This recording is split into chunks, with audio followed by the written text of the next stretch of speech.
Friendly Case 10, Mad Scientist, Fantastic Bodies. Chapter 1, Franny's house. The Sam family lived in the pretty pink house with lovely purple shutters down at the Dafter Street. Everything about the house was bright and cheery. Everything that is except the upstairs bedroom with the tiny round window. Behind this window was Franny's room, which was also her laboratory. Even for her mad scientist, Franny's labs are unusual. Her experiments and imitations were far beyond those of your average every mad scientist. In fact, Franny's work was so complex that she found she could not do it alone. She had a lab assistant named Igor. Well, he wasn't a pure lab. He was also a poodle, part Chihuahua, part Berger, part Schooner, part Shepherd, and possibly part some kind of wizard thing that probably wasn't even a dog. Then there was that time Franny was trying to create a beautiful new kind of stress flower by adding a DNA from a tiger to an ordinary houseplant. But Igor let the plants alone, and the two of them were nearly eaten by a bouquet. And she could never forget when she invented animal face scrubber. Igor changed one of the settings and it pulled Franny's face right up. Luckily, Franny was pretty good at emergency surgery and managed to get her face released without too much trouble. Igor could be a real pest sometimes, and Franny's upcoming project was going to be so dangerous that she just could not let Igor messing things up. Franny knew that there was people who handled pets every day, pets like Coopers, Timmers, and the very worst them all, her brother. Chapter 3, Mom Knows Pest. Franny could sneak a rabbit warthog into the house without anybody hurting it. She could lay the family of electric ears in the toilet without ever getting shocked. She could even make a crumb T-Rex ride a unicycle. But she could not handle her brother Freddy. Franny noticed that Freddy never really bothered her mom.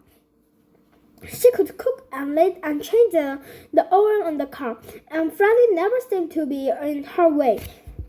Franny just knew that if she tried to do any of those things, both Brady and Igor would bug her like crazy. Franny wondered what sort of brilliant methods her mom was using to restrain Freddy. Perhaps she supposed him over the tank of breath-eating penguins, or instead him with a block of ice that would also control the odor. She might be using mimicry machine or picker, or maybe she has entered Anna's glasses and tells her that Franny is a small ugly chair.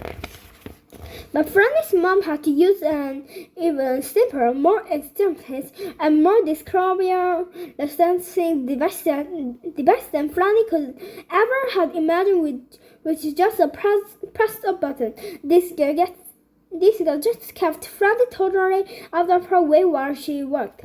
Chapter 4, Two Pets. Franny's mom pushed a button on the remote control and the television came off. Franny stopped in the mid-stop and jumped down on the floor in front of it. Franny was fantastic. Franny was transfixed by the scream. It's like his hypnotized, she said. She waved her hand in the front of his face and he did nothing. Franny left and came back with a few things from her lab. She waved her black window spider, a vampire bat, and a cobra in front of her face, and still he did nothing but stare at TV. Franny began to grin. This may be what I need, she said. And after looking through a book about the electronics, she assembled a TV and remote control for her dog. Franny set off the new television in front of Igor. I knew that there's nothing you like better than helping me with my work, Igor, she said softly. But give this a look and see if you might be willing to watch it once in a while when I need to work alone. Franny pressed the button on the remote control and the TV came on. Igor slumped down on the floor and stared at it. She waved its turtles, bones, and even a small monster she had naturally made it in the front of Igor. And all he did was stare at the screen. Perfect, said Franny. This is perfect. Chapter 5. Doggy see, doggy do. Okay, maybe it wasn't exactly perfect. The TV kept Igor occupied, but it seemed to have another strange effect on him. If he saw a complaint for bubblegum, he set chewing gum right away. If he saw a show about boots, he'd pretend to be a sailor. If he saw a movie of a king, he started behaving like one. He wanted all of the things he saw on TV, or even if he had no idea why he would ever want them. Once he saw a commercial for a soda 15 times in the same day. He drank so much that his breath kept Franny and everything else in the lab awakened all night. Franny knew that the TV was the real problem, but it kept Igor out of the way. So she decided to make a no burping rule and let him keep watching it. At last, she'd let him watch it until she completed the Doomy Days device. Chapter 6. Happy Doomy Days to you. Over the last years or so, Franny had begun to realize that things in her life could do terrible things if they ever fell into the wrong hands. She worried about some evil government designers stealing her pyramid wave machine and drilling everybody on the earth with incredibly dumb-looking hairdos. Or what if a cruel alien life form get the hold of her design for her piranha tracker? Piranha could overturn the world in no time. And she imagined that an evil math scientist could discover her plans for a remote control underpants. With this technology, he could give the entire world a gigantic mass wages. So, in order to protect her family from these and consistent other creations, she completed her work on the Doomy device. Even though it was not much bigger than a gumball, it was probably the single most powerful Egypt ever created. If it ever looked like her technology was about to fall into the wrong hands, Franny could set the timer on her device and blow up her life, protecting the world from all of her intentions. What would be left of the world anyway? Chapter 7. That's a little tough to swallow. Franny had put in a long day completing the Doomsday device, and she was tripping very soundly, dreaming the kind of dream that math scientists always seem to dream. Suddenly, Igor, who was in a terrible panic about something, shocked Franny awake. He had done speechless, shooting letters and witnessed the words "Alien Invitation" on a piece of paper. He waved at Franny and pointed frantically towards the sky.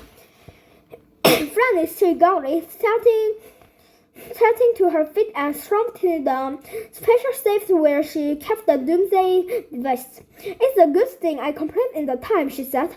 I just set it down here in the case we needed to use it. She placed the device on the table and went to her telescope. Franny seemed to the sky. I don't see them yet, she said. I wonder if they are planning some sort of a snake attack. She looked over at Igor, who was sitting on a chair watching TV and snacking on grapes. Her eyes narrowed. Igor, your daughter look for somebody who is expecting an alien invitation. Igor did not look from the invitations. Franny looked back up at the sky. There were no spaceships, no laser beams, and no aliens. Igor, where exactly did you see this? See the aliens coming to invade the Earth? Igor pointed at the TV. It was the movie about the aliens inventing Earth. Franny was stunned for a moment. A movie, she said. Igor looked up from the TV this time. You saw a movie? Franny began to shout. A movie? Do you have any idea danger you put us all in because you saw people in lava aliens costume? I was even getting ready to access a doomsday device. Franny stopped yelling in the mad scientists. She pointed at the table. Where's the doomsday device? I sat on it, the table, right there next to your place of grapes. Igor shrugged his shoulder and tried to smile, the kind of smile you smile when you're done something wrong, but you're hoping that nobody can tell. Franny knew that smile. She had used it herself many times. Franny grabbed Igor and sat him down in her front X-ray machine. She could see at the doomsday vest on his stomach. I knew it. You ate it. You couldn't even take your eyes off the TV long enough to make sure that you're eating a grape and not a bomb. She quickly pulled her stethoscope from the drawer and listened to his stomach. She heard of tickling. You avoided it. You must have been bitten down on the button and start the timer. I knew. I don't know how to tell you this exactly, Igor, but let's just say that in less than an hour, it might be let me keep her all over the world. Chapter 8. Igor, you're the bomb. Franny had to think fast. You literally don't have that many attention when your dog swallows a whole family, devastating explosion, and you only have 60 minutes to act.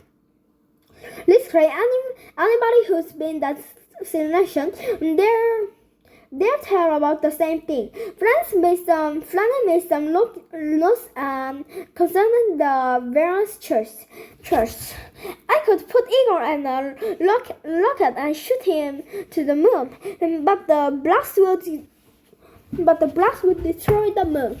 I could encase Igor in a giant connection block, and the explosion will be much too powerful to confirm. I could prepare emergency solution, but one of the tools could make the bombs go off. There's literally only one consequence. I'm going in. Chapter 9. Shoot someone you want to do. Franny began to putting on the special suit. This will protect me from the various horrible juices inside the dog. Igor swallowed. No hard feelings, Igor, but you take you on the stick of the outside. Take a whiff off when you're discussing dog birth sometimes. This is a fantastically amusing the volley I'm going on, but it's no pressures in there.